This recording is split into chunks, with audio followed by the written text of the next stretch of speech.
сонсогч та бүгдийн амрыг айлтхан мэдчилээ. Их сайхан орон минь өнгөө засаж, хаврын уран дулаан цаг хаяанд ирж байна. Энэ цаг үед эх орны төлөө нэвтрүүлгийн маань ээлжиж шинэхэн дугаар эрхэм таны хүртэл болоход бэлэн боллоо. Нэвтрүүлгийнхээ эхэнд бид Улсын их хурлын 2016 оны 4-р сарын 21-ний өдрийн чуулганы нэгдсэн хуралдаанаар Батлан хамгаалах багц хуулийн төслүүдийг хэлэлцэх хэсэг хуралдааныг таймлан хүрэхээр бэлтгэлээ.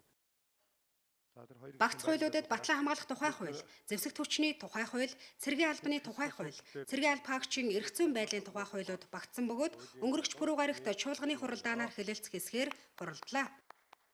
Салбарын дунд хугацааны хөтөлбөр хэрэгжээд дууссан. Дараагийн шатны хөтөлбөр боловсруулагдаад явж байгаа. Эдгээр төслүүдийг хилцүүлгийн явцад сайжруулах боломжтой тул багц хуулийн төслүүдийг байнгын орооноос хэлц хэсгийг дэмжиж төслүүдийг улсын их хурлын хаврын чуулганаар батлах зүйтэй гэсэн санал гаргасан болно. Монгол улсын батлан хамгаалах тухай хууль нь 1993 онд батлагдаж 4 удаа нэмэлт өөрчлөлт оруулсан. Батлан хамгаалах тухай хуулийн шинжилсэн найруулгын төсөлд батлан хамгаалах үйл ажиллагаа, түүний зарчим, хуулийн нэр томьёо, Монгол улсын цэргийн байгууллагыг шинээр тодорхойлж, төр засгаас батлан хамгаалах талаар хэрэгжүүлэх арга хэмжээг наривчлан тусгаснараа онцлогтой. Холбогдох хуулиудыг шинжлэхгүй бол бас нэг хоёрдмол завсрын байдал үүсээд байгаа. Тийм учраас манай энэ батлан хамгаалахын багц хуулиудыг бол аль болохоор богино хугацаанд хэлцэж батлах нь зүйтэй байгаамаа. Яамны хувьд бол үндсэн чиг үүргийн яам байх нь зүйтэй гэсэн ийм бодлого баримталдаг. Тэгээ энэ асуудлаа бол боловсруулад жишээлбэл засгийн газарт оруулсан байж байгаа. Тэгэхээр энэ нь одоо энэ хуулиудын төсөл дээр тусгагдаад явбал бүр л одоо зохимжтой байгаа. 2015 онд батлан хамгаалах бодлогын баримт хүчгээ шинжилэн баталсан. Үүнтэй холбоотойгоор багц хуулийн төсөл орж ирснийг гишүүд та бүхэн сайн ойлгох хэрэгтэй. Ажлын хэсгийнхэн ч гэсэн яагаад өнөөдөр орж ирэв, багц хуулийн төслийг батлах шаардлага бодлогын баримт хүчтэй зөрчилдөж байна гэдгээ бодит жишээгээр ойлгомжтой ярих хэрэгтэй. Хуулийн төсөлд орон нутгийн хамгаалалтанд бүх нийтийг оролцуулна гэсэн байна. Үүнд хариулт өгөхийг Улсын их хурлын гишүүн Батчамиг хүслээ. Хуулиудын хоорондоо уялдаа холбоо, дээрээс нь нөгөө цэргийн алба хаагтай холбоотой оюутан цэрэг хөтөлбөр гэдэг одоо 2 жил 3 жил хэрэгж байгаа энэ хөтөлбөрийг илүү бас хууль эрхцээ орчиндөө оруулах энэ төргээд маш олон асуудлууд байгаад ингээд хүлээлттэй асуудлууд байгаад байгаа учраас энэ асуудлуудыг нэг мөсөн зохицоор нь шинжлэх зүйтэй юм а гэдэг үднээс бол цаг алдахгүйгээр л оруулж ирсэн тийм зүйл байгаа. Орон нутгийн хамгаалтын ерөөсөө гол сүйт бодлого нь өнөөдөр үндсэн хуулиар тодорхойлсон бүх нийтийн одоо батлан хамгаалах энэ тогтолцоог бий болох тэр утгаараа орон нутагт байгаа иргэд төрийн байгууллагуудыг батлан хамгаалах үйл ажиллагаа бодлогыг хэрэгжүүлэлт оролцох оролцоог одоо бүрдүүлэх тэнд байгаа улсуудын улс орноо батлан хамгаалах бэлтгэлжилтийг хангах зорилготойгоор энэ орон нутгийн хамгаалалт гэдэг энэ тогтолцоог бий болгосон. Энэ тогтолцоо маань гээд батлан хамгаалалт болон зэвсэг түвшний төвшөндөө бол мэрэгжлийн цэрэг, за дунд иргэний төвшөндөө бол орон нутгийн хамгаалалт, нөөцийн төвшөнд бол дайшлага гэсэн ийм 3 хэлбэрээр хэрэгжиж байгаамаа. Өнөөдөр манай энэ батлан хамгаалах салбарт явдаг нэг маргаан бол батлан хамгаалах яам өөрөө одоо иргэний байгууллага байх ёстой гэдэг. Батлан хамгаалах яамны одоо бүрэлдэхүүн ямар төвшөнд цэргийн болон энгийн албаа хаагчдаас одоо ялангуяа удирдах бүрэлдэхүүндээ бүрдэх ёстой гэж харддаг вэ. Дэлхийн жишг улс орнуудын батлан хамгаалах яамнуудыг харахад тухайн улс оронд тавигдсан үүрэг, гүйцэтгэж байгаа эрх үүргээс хамаарад харьцаанууд янз бүр байдаг. Өнөөдөр Монгол улсын батлан хамгаалах яам 50-50 харьцаатай үйл ажиллагаагаа явуулж байна хэмээн хошууч генерал Болдбаатар хэлсэн. Харин яамны төрийн нарийн бичгийн дарга Хурандаа Батсайхан эрийг ярьцах нь 10 байлгах нь зүйтэй гэж тодорхойллоо. Энэ 10 дугаар зүйлд сайдын бүрэн эрхт хамаарах асуудлыг ерөнхийлөгчийн бүрэн эрх рүү бас оруулах шаардлагагүй. Сайд тэр батлан хамгаалах салбарт ямар хэмжээний зардал төсөв гаргахыг сайд нь жанин штабынхаа даргатай мэдээд явах хэрэгтэй. Батлан хамгаалах яам бол өөрөө төрийн захиргааны төв байгууллага нэг утгаараа яамны эрх зүйн байдлын хуулиараа зохицуулагдаа явдаг. Зэвсэг түвшний жанин штаб гэж байгаа боловч энэ мөн идэлхэн батлан хамгаалах яамны харьяа агентлаг гэж явдаг. Мөн одоо агентлагийн тухай хуулиараа зохицуулагдаа явдаг. За энэ дээр бол одоогийн батлан хамгаалах хууль орсонтой холбогдуулаад энэ хоёр хэдийгээр жижиг гэсэн энэ хоёр жижиг институцийн хоорондын ажлын уялдааны асуудал нэлээд боловсронгуй болох болов уу гэж одоо энэ хууль гарснараа бид бодож байгаа. Энэ дээр яамны хувьд бол одоо тэдэн хувь нь одоо цэргийн эдэн өвн цэргийн гэсэн иймэрхүү зүйлүүд бол яригддаг. Гэхдээ манай эрхэм гишүүд энэ дээр бас тунгаан бодоод асуудалтай хандуулна байх гэж боддог. Монгол улсын үндсэн хуулинд эрх мэд хуваарлсан Үдээс өмнөх хуралдаан засварлаж, үдээс хойш улсын их хурлын чуулганы хуралдаан эхэлж, гишүүдийн олонх нь энэ хуулийн төслийг хэлэлцэхийг дэмжсэн юм. Ингэснээр Батлан хамгаалах тухай хуулийн төслийг анхны хэлэлцүүлэгт бэлтгүүлэхээр улсын их хурлын аюулгүй байдал гадаад бодлогын байнгын хороонд шилжүүллээ. Үүний дараа зэвсэг түвшний тухай хуулийн шинжилсэн найруулгад өөрчлөлт оруулах тухай хуулийн төслийг хэлэлцсэн юм. Улсын их хурлын гишүүдийн олонх нь энэ хуулийн төслийг хэлэлцэх хэсгийг дэмжлээ. Цэргийн албаны тухай хуульд болон бусад дагалдах хуульд өөрчлөлт оруулах тухай хуулийн төслийг хэлэлцсэн бөгөөд гишүүдийн олонх нь хэлэлцэх хэсгийг дэмжлээ. Хуралдааны төгсгөлд Батлан хамгаалах салбарын багц хуулийн төслийн нэг болсон цэргийн албаагчийн эрх зүйн байдлын тухай хуулийн төсөл болон бусад дагалдах хуулийн төсөлд өөрчлөлт оруулах тухай хэлэлцсэн юм. Юуны хувьд бол цэргийн албаагчдын нийгмийн баталгааны асуудлыг одоо сайжруулж байгаа гэсэн агуулгатай зүйл залтууд хэлж орж ирсэн байна. Тэгээ энэ юу сайжруулж байгаа бол ямархуу байдлаар сайжруулж баталгаажуулж байгаа юм. Ямархуу санхүүгийн үр дагаврын дагуулах юм. Тэгээ энэ хуулийн үеч хүрээнд албан үүргээ гүйцэж яваад цэргийн жинхэнэ албан хаагч. За мөн цэргийн дайчилгаатай сургууль, цугларалтанд оролцож байгаа цэргийн бэлтгэл үүрэгтэнд хамаарахаар энэ тусгасан. За мөн цэргийн албан хаагчийн хувьд албан үүргээ гүйцэтгэж байгааг тооцох нөхцлүүдийг шинээр тодорхойлсон. Тэдгээрийн эрх үүрэг, давуу эрх, эрхийн хязгаарлалт, цалин хөлс, шагнал урамшуулал, за мөн галт зэвсэг хэрэглэх эрх зэрэг зохицуултуудыг өнөөдрийн шаардлага нөхцөл байдал тохируулан шинжилэн боловсруулсан юм. Ингээд хуулийн төслийг хэлэлцэх хэсгээр санал хураахад улсын их хурлын гишүүдийн олонх нь дэмжив. Ингэснээр Батлан хамгаалах салбарын багц хуулийн төслүүдийг анхны хэлэлцүүлэгт бэлтгүүлэхээр улсын их хурлын аюулгүй байдал гадаад бодлогын байнгын хороонд шилжүүлснээр өндөрлөлөө. Монгол Улсын засгийн газраас Монгол зэрэг бүтээн байгуулалтад хөтөлбөрийг батлан улс орны хөгжил цэцэглэлтэд цэргийн албаагчдыг оролцуулах бодлогыг хэрэгжүүлж байгаа. Түүний хүрээнд Батлан хамгаалах их сургууль болон ахлагчийн сургуулийн 270 гаруй сонсогчийг хос мэргэжилтэд болгох эхний ээлжийн сургалтууд амжилттай явагдаж байна. Энэ үйл ажиллагаатай салбарын удирдлагууд өнгөрөх 7 хоногт танилцсан юм. Тос үйл явдлаас бэлтгэсэн мэдээ сурвалжлагаар эх орны төлөө нэвтрүүлэг үргэлжилж байна. Энэ автогрейдер гэдэг техник байгаа. Нөгөө тэгшилдэг, зам усдаг, одоо автозамд хвшлийг хэрэгэлдэг, талбай тэгшилдэг. Би одоо энэ дээр дадлага гэдэг 10 гаруй онж байна. Бид нар ганц буудагч мэргэжлөөр төгсөх байсан бол давхар энэ хос хүнд машин механизм оператор гэсэн мэргэжил орж ирснээр бид нар хүнд машин механизмаар хичээлд ажиллаад явж болно. Давхар цэргийн албанд буудагч мэргэжлээр бас давхар албаах болсондоо бид нар бол маш азтай.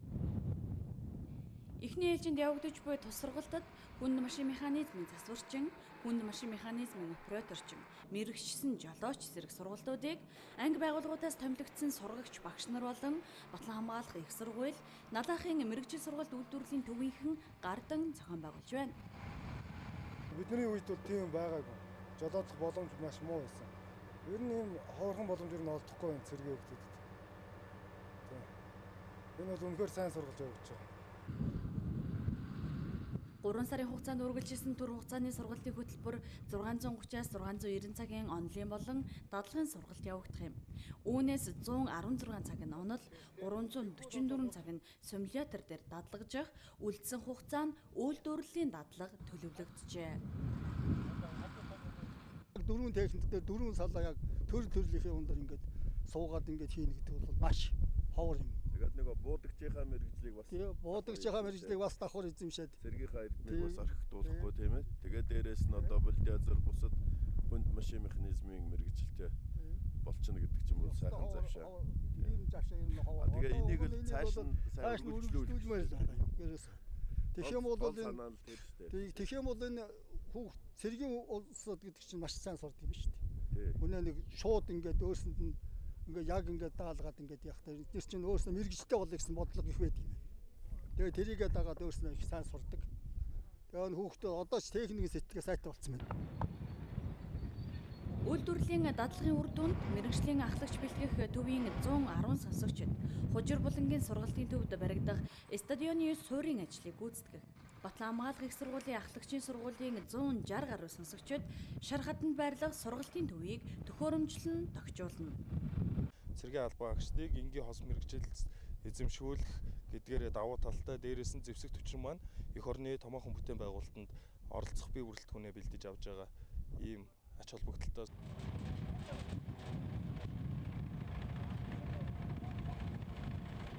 Үсэн мэрэгжлэр энэ төмөр замын бүтээн байгуулалтанд оролцох бие бүрэлдэхүүнийг сургалт дадлагжуулаад одоо үндсэн онлын хичээлүүдэд дуусаад, танхимд дуусаад одоо дадлаг сургалтантай гараад шараадныхаа полигон дээр хичээл сургуулаа явуулаад 7 хоног байна. Монгол Цэрэг бүтээн байгуулалтад хөтөлбөрийн хүрээнд 2600 гаруй цэргийн албаагчийг 5 мэрэгжлээр сургаж мэрэгшүүлэх шаардлагатай. Эхний ээлжийн тус сургалтаас хэд хэдэн зүйл дээр анхаарах шаардлага байна хэмээн сургалтыг зохион байгуулж байгаа албаны хүмүүс дүгнжээ. Төмрийн яамнаас зохих сертификат зохих одоо мэрэгжлийн өрнөмтгийн зохич урмын дагуу бид гардуулж өгнө. За хамгийн гол нь энэ их бүтээн байгуулалт Монгол залуу хүн, Монгол цэргийн цэрэг маань оролцох бүрэн болцоо байна гэдгийг бас харуулж байгаамаа. Зэвсэгт хүчний үндсэн болон 50 цагийн үүрэг гүйцэтгэх чадвар бэлэн байдлыг алдагдуулахгүйгээр улс орны томоохон бүтээн байгуулалтын ажилд цэргийн албаагчдыг оролцуулахдаа тэднийг шаардлагатай мэрэгчлэр сургаж дадлагжуулах үүргийг хөдөлмөрийн яам болон Батлан хамгаалах яамд өгсөн. Үүргийн биелэлт ийхүү амжилттай өргөж байна.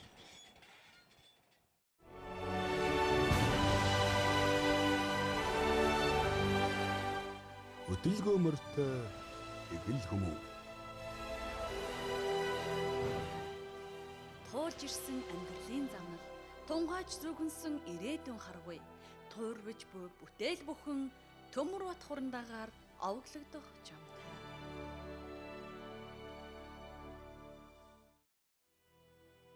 Эгэлгүй нэгэн бие хүмүүнээс бид бүрдэж, бид бүхнээс Монгол улс зогслох учиртай.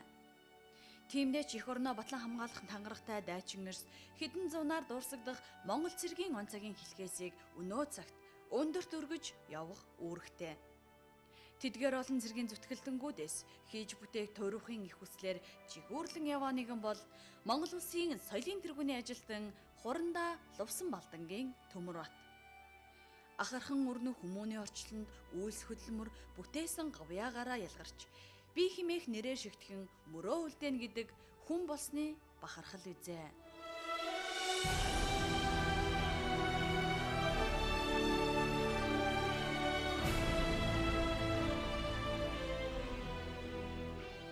Тэрээр 1951 онд Төв аймгийн Баянхүнжил сумын нутагт төржээ. Хүүхэд ахуй цагаа Өв аймгийн гар дээр үтсэн тэрээр 1969 онд цэргийн ерөнхий дээд сургуульд элсэн орж цэргийн хүн байх ирээдүйн замын эхлэлээ тавьсан байна. Улмаар 1973 онд сургуулаа дүүргэж Зүүн Баянгийн гарнизонд салаан захирагчаас ажил амьдралынхаа гараар эхлүүлжээ. Ажил хөдөлмөрийн их ундраг дорны говийн наран дор ихэлсэн нь учиртай биз. Анхны ажил хөдөлмөр, анхны сэтгэгдэл, анхны мэдрэмж. Энэ бүгд уран бүтээл ориглох ундрагын эхлэл байж. Анх би салаан дарга байхгүй салаан дарга байсан. Тэр үчи бас офицер ховор шүү дээ. 1973 онд.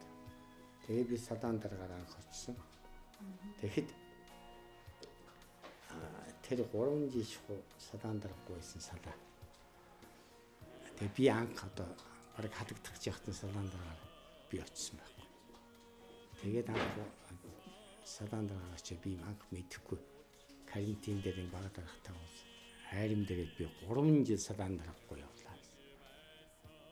Тэгээд би салаан дарахтай болох юм. Бус салаан дарахтай салаанууд хичнээн гоё байдаг. Сайдын шалгалтад салаан дарган бэлтгэдэг. Бид нар ч сургуулийн төгсөг өгч бид нар ч мэдэхгүй шүү дээ. Тэгээд эдгээр чинь дандаа сайхан бэлтгэл, сайхан одоо сайн дүн авдаг. Бид нар чинь хэдэн баг дарга нар ингээд бэлтгэдэг. Би анх салаан дарахтайгаа ингэж уулзсан бодоо. Хуарангийн амьдрал ижилдэн дасаад хуучин шингүй хөгжилдөж байсан. Салаа цэргийн дайчин нөхдөө санаа сэтгэлдээ тээжил явна да. Ая салааны дайчт минь 10 жилийн хүүхдүүд шиг ахаад нэг уулзах юмсан гэж. Тэг ийм шүлэгч ховор шүү дээр. хамгийн одоо сэтгэлд ойрхон цэргийн сэтгэлд ойрхон ийм дарга бол Салааны эсрэг гэж байдаг байхгүй. Тэрээр зэрсэгтгүчний Салараутын захирагчаас эхлээд Батлан хамгаалах салбарын удирдлага болтлоо бүхий л шатны ажил албан тушаалуудад дохон томилогдохын сацуугаар үг холбож шүлэг тэрэлдэг байлаа. Энэ бол зэрсэгтгүчний албагчид дунд тэр болгон заяагаад байдаг чадвар биш. Сэдвээ ярьж сууж байгаа тэгээд дуугаад бодлогосроод байна. Тэгээд инээгээл таа чинь тийм их тийм цочмог инехгүй ч гэсэн нүд дээр инээгээл ингээд бодож байгаа. Тэгээд удахгүй бичнэ. Тэгээд тэр бичээд ирсэн за нэг ямар бас зарим үедээ бол 1-2 вариант бичиж шүү. Ингүүл зүгээр, ингүүл дууны үгэн зүгээр үнтэргээд. Тэгээд ер нь тий өөрөө их чамбай хүн учраас тэгдэг юм уу? Их түшигтэй. Цэргийнхаа имийг маш сайн мэддэг учраас цэргийн сэдвтэй уран бүтээлийг бичихвэл өшөө төлөвстэй байсан болов уу гэж боддог. Дууны үг жанрын хувьд бол би бол ерөөсөө их хүчтэй бас дууны үгнүүдийг засдаг л да. Зарим хүмүүс чи ерөнхийдөө нэг ингээд санаагаа гаргаад тэгээд түүх хэдүү шүлэг авид ирэх нь их байдэн шүү дээ. Ер нь бол тэгвэл ер нь бол Төмрийн Орондагийн хийсэн шүлтнүүд бол нэлээд тэрэн дээрийг ажилласан, мэрэгжлийн нүдэрийг харсан, бас хүн амьтнаас зөвлөгөөж бас авдаг тал байсан байх тийм ээ. Их л тийм боловсрцсан тийм шүлэг орж ирдэг байсан. Түүний дууны уран бүтээлийн эхлэл нь Морин Эрдэнэ. Монгол ахуйтайгаа ойр өссөн болоод ч тэрөө дууны сэдвийн охин энэ байлаа.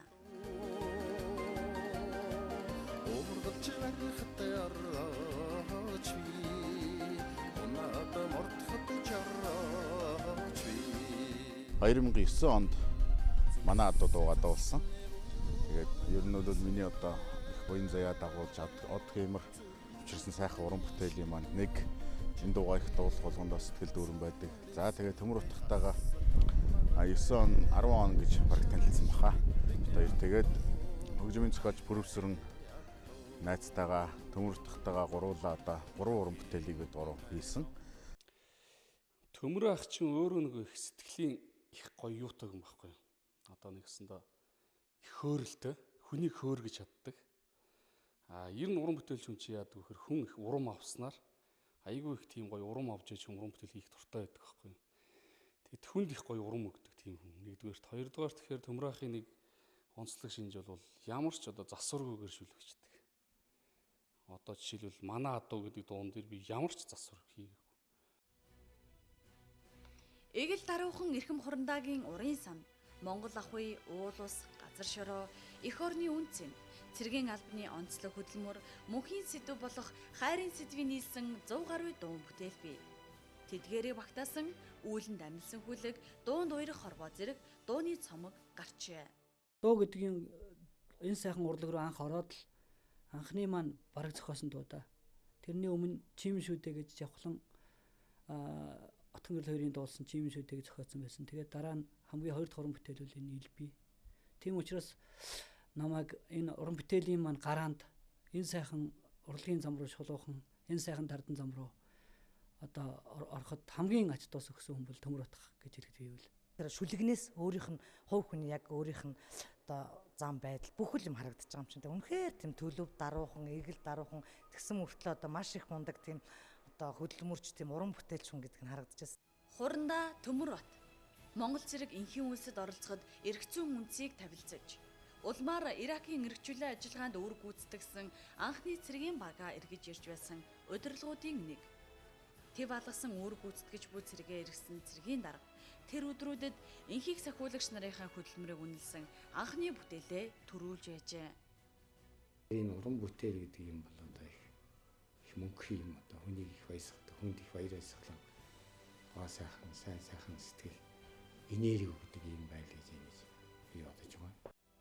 Батлан хамгаалах зэвсэгт хүчинд 40-од жил зүтгэсэн энэ эрхэм салбарынхаа болон иргэдийн сэтгэл зүрхэнд хөг нэмэх уран бүтээлүүдийг өдгөөч гэсэн туйралсаар хязгаар нь үл харагдах уран бүтээлийн замналтанд мянган санаа амдарч дуун төрлөг нь төм төмээр арвижих болтугай.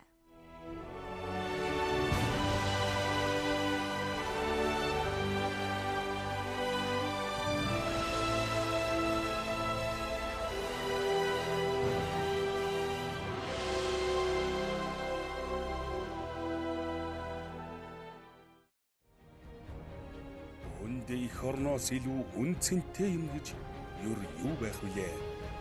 Хайрах чулуунд хүртэл торгон элс шиг санагддаг эх орн минь та. Энхчингийн наран дор мөнхчин мандах болтугай. Халуу жанжин жамингийн лав сүрэн.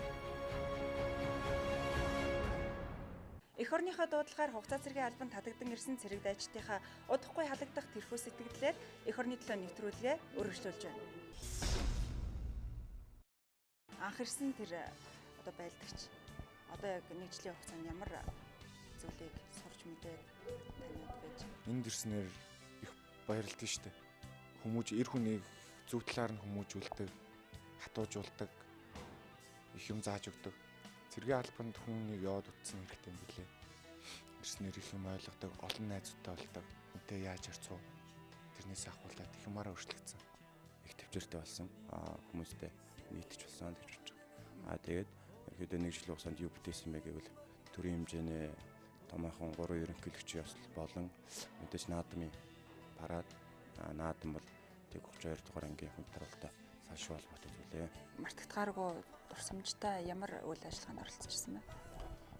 Миний хувьд гэх юм бол бүгд найрамдах хятаар тусаа зохион байгуулагдсан чөлөөтэй ялалтын 70 жилийн ёслолын жагсаал Монгол улсынхаа өвөг дээдсхийн зүгөөшнийг олоогүй ололт ялалтыг тэмдэглээд Монгол улсынхаа төрийн далбаанд жагсаал явж хүмүүжлээсэн. Одоо ингээ халагдах чинь те. Тэгэхээр яг энэ мөчөд одоо ер нь ямар сэтгэл төрж байна? Өнөөдөр би сүүлчийнхээ удаа тугийн байраа тугаа гаргаад буцаж оруулж явахдаа дахиж энэ тугийг хийж гаргахгүй би дахиж эзэс цэрэг гэж нэрлэгдэхгүй энэ казармда байхгүй нуулаа уцыг ч гэсэн өмсгөө гэж бодохоор ангидаа хорогдсон харамссан одоо энэ нэг жилийн хугацаанд би ийм хийждэг байж тээ би жоох ийм цэрэг байх байж тээ гэсэн харамсал өөдрөгөө нэг ч юм уу тийм төрж байсан л да. Ер нь энэ олон аавын хүүхдүүдтэй мөр зэрэгцээд алхаж ийсэн, уйлахтаа уйлж, дуулахтаа дуулж, хүссэн хамт туслуулж ийсэн. Ард болоод энээсээ сайхан нөхөрлөн онжууд гэж хэрт юм да. Онжуудаараа их бахархдаг. Халагдаад ангиасаа явна. Тэгээд хамгийн түрүүнд яг юу ийхөө? Гэртээ очиод аав ээж хоёртой өмсүүлэх тэр мөчл их сайхан багтаа. Маргааш нөгөөдөрх ингээд эхний хүүхдтэр очих чи тэгээ маш хүндрээ наа. Одоо хүүхд нь 2 сартай болсон байна. Маш том болсон байна. Одоо мөдгөө ааваа гээд наадын урдаас ороход тэгж хэлж явах тэр мөч бас сэтгэлд харагдж байна. Тэгээд одоо халагдаад хамгийн түрүүнд би гэртээ очиод аавтайгаа уулзах хаа. Би таны хаасан эрзэргийн албыг өнөөдөр хаагаад ирлээ. Үүргээ амжилттай гүйцэтгэж ирлээ гэж хэлэх мөчл хамгийн сайн багтаа. Утгагүй одоо хугацаа цэргийн албанд татагдаа ирэх гэж байгаа залуустай хандаад өөрийнхөө үзлэгдлийг хуваалцаж. Цэрэгт явж байгаа залуучуудаа жил алдаад хэрэггүй. Цэргийн албаахаа эр хүн бол амьдралуу алхахынхаа өмнө эр хүн болоод хүмүүж итгэл гэж хэлээ да.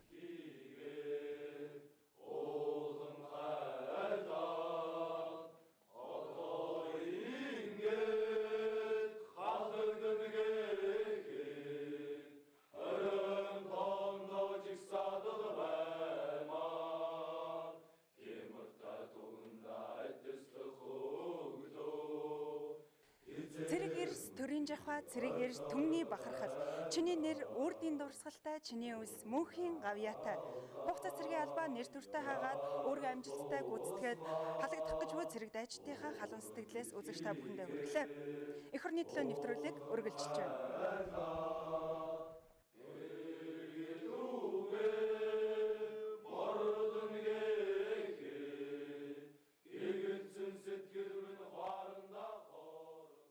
Салбарт өрнөсөн бусад үйл явдлыг хураангуйлан хүргэе.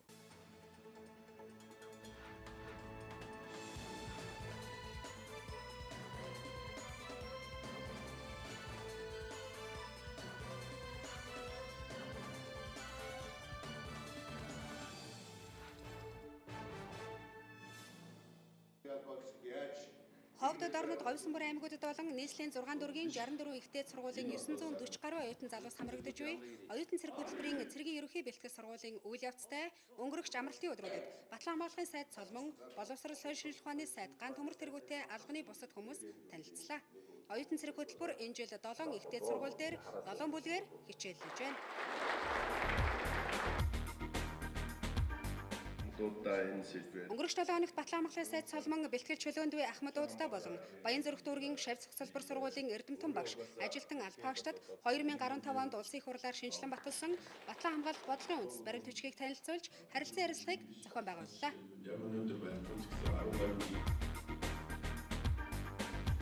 Монгол улс Америк нэгдсэн улсын Батлан хамгаалах яамт хоорондын хамтын ажиллагааны хүрээнд Америк нэгдсэн улсын засгийн газраас энхийг дэмжих ажиллагааны зориулалттай бүрэн тоноглогдсон Land Cruiser 76 маркийн 30 гаруй автомашиныг буцалтгүй тусламжаар гардуулах ёслолын ажиллагаа өнгөрөх 7 гарагт боллоо. Өнгөрөх 21-ний өдөр Батлан хамгааллын сургуулийн эрдэм шинжилгээ судалгааны ажлыг чанаржуулах, инновацийг нэвтрүүлэх нь 2016 эрдмийн эгч болгон боллоо. Тус сургууль 2010-аас 2020 онд хөгжүүлэх мастер төлөвлөгөөгөө үе шаттайгаар хэрэгжүүлэх үүднээс 2015-аас 2016 оны хичээлийн жилээс шинэ бүтэц зохион байгуулалтанд шилжин ажиллаж байна.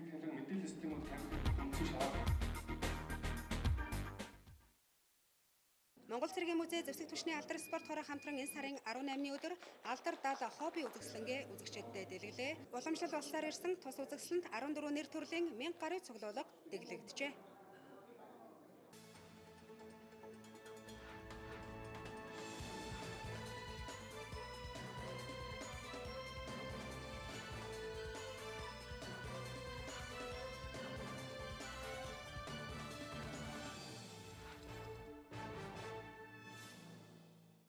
Батлан хамгаалах салбарын өнөө цагийн түүхийг бичлэлж яваа Соём сонин энэ 7 хоногийн дугаартаа юу өгүүлв? Сонины таймыг эрхэм үзэгчдэнд одоо хүргэе.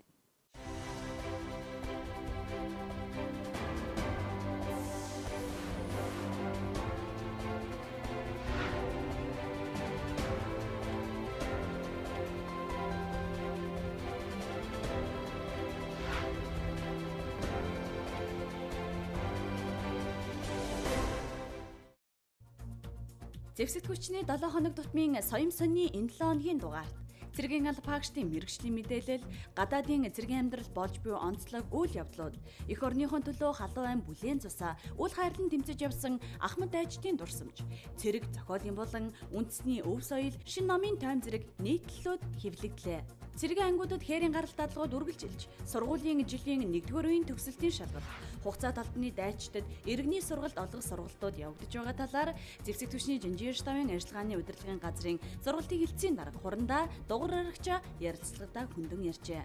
Бригадийн генерал доктор Сосор Барам үндэсний ойл санамжид юуг авч үзвэл зохилтой вэ гэсэн өгүүлэлтэд судлаачийн байр сууриас Монгол төрийн ойл санамж ямар байгаа, өнгөрснөөс юуг сургамж авч үзэх, өнөөдрийн төр ямар мэдээлэл тулгуурлаж Монгол улсын алсын хараа хөгжлийн бодлогоо тодорхойлох зэрэг асуудлыг хөндөж санал бодлоо илэрхийлсэн уншигчдын сонирхлыг их ихэн татах нь лавтай. Соём сонины гадаад зэргийн мэдээний нүрт Иранаас ямар зэргүүд Сирид очиж тулалддаг, Турк, Грек улсуудын эв түнжин юунаас болж хагарах болсон, Америк нэгдсэн улс Ирак руу цэргийн зөвлөхүүдээ илгээхээр зэхэж байгаа, Оросын холбооны улс цэгэр дуулалтнуудынхаа дуршлагыг судлан дэлгэрүүлэх ажил зохион явуулж байгаа тухай мэдээлэл гарчээ.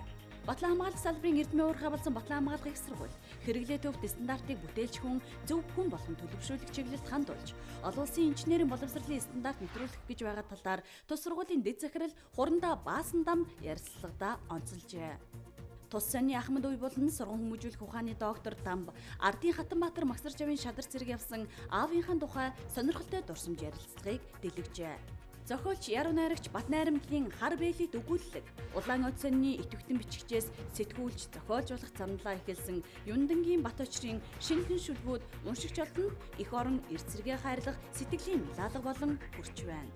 Соём сонины амралт жүлээ цагт зориулсан арын нүрт эх орон телевизийн хөгжмийн редактор Соёлын гавьяа зүтгэлтэн буян хишгийн хөгжмийг хүн сэтгэлээрээ сонсдог ярилцлага, галхан голын дайны үеэр гарч байсан эх орны төлөө фронтын сонины хадмал бичвэр, цэргийн соёлын ажилтнууд шинэ арын авлагатай болсон тухай сонирдуулга зэрэг уншигчдынхаа оюуны талхуулсан шинэ мэдлэг мэдээлэл тус нийтлэгджээ.